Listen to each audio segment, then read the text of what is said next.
this part, we will talk about introduction and overview of auditing. Before that, let us recap back what we learned in the previous video. In the previous video, we have learned the scope of environmental auditing, normative reference of environmental auditing, terms and definitions, and principles of auditing. In this video, we will learn definition of auditing, difference between audit and environmental audit cycle, and benefits of auditing. The word audit comes from Latin word audire, which means to hear or to listen.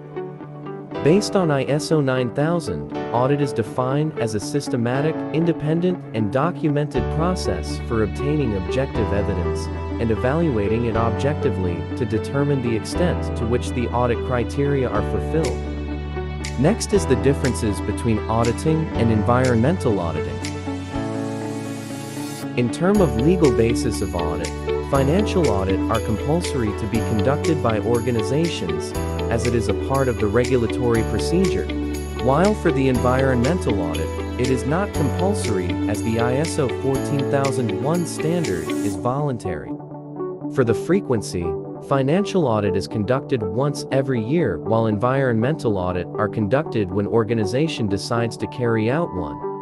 In access to audit, the result of financial audit are published in the form of annual reports to be viewed by public.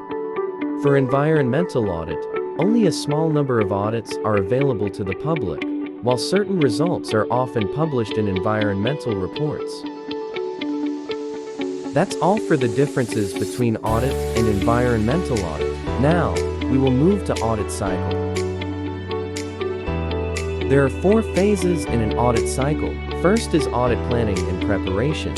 Second is audit execution. Third, audit reporting. And lastly, audit follow-up and closure. In audit planning and preparation, auditor, the lead auditor, the client, and the audit program manager will plan everything in advance to ensure that the audit complies with the client's objective and goal. The 5 W1H questions will be asked to determine how the audit will be conducted. After planning and preparation, we will have audit execution. It is the data gathering portion of the audit and covers the time period from arrival at the audit location until the next meeting. On-site audit management, meeting with the auditee, understanding the process and system controls and ensuring that they operate, communicating among team members, and interacting with the auditee are all part of the process. After audit execution, we will move to the next phase, which is audit reporting. The audit report's goal is to disclose the investigation's findings. The report should provide accurate and clear facts that can be used as a management tool to solve critical organizational problems. The audit process may come to a conclusion when the lead auditor issues a report or when follow-up activities are performed.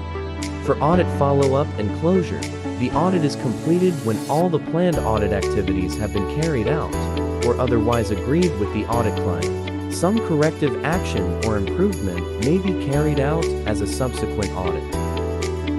We have come to the last part in this video, which is benefits of auditing.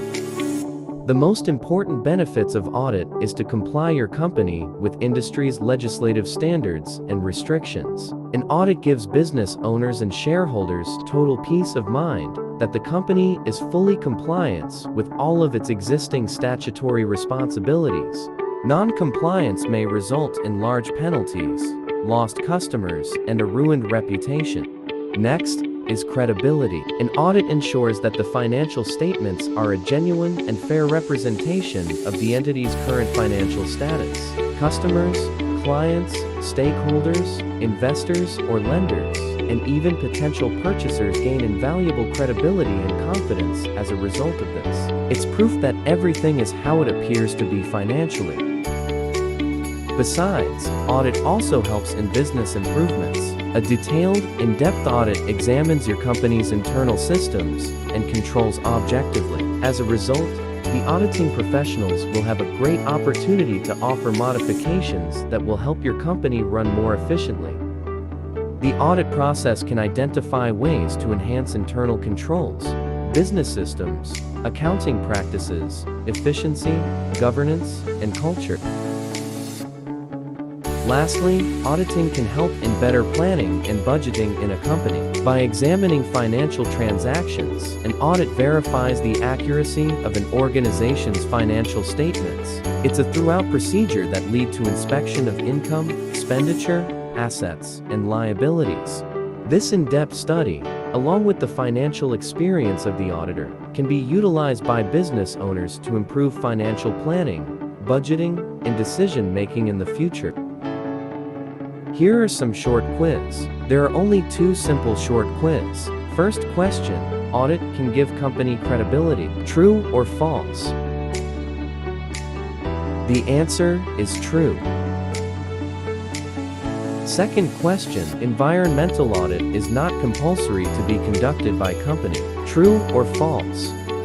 The answer is true.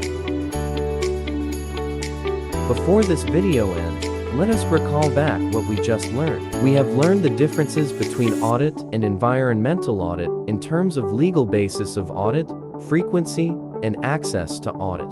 In audit cycle, first phase is audit planning and preparation, followed by audit execution, audit reporting, and audit follow-up and closure. The benefits of auditing is it helps company compliance with legislative standards and giving company credibility. Auditing also helps in business improvements and help management have a better planning and budgeting. In the next video, we will know more about general info about competence and evaluation of auditors, personal attributes, knowledge and skill, technical and environment aspects, experience, maintenance and improvement, and lastly, conclusion.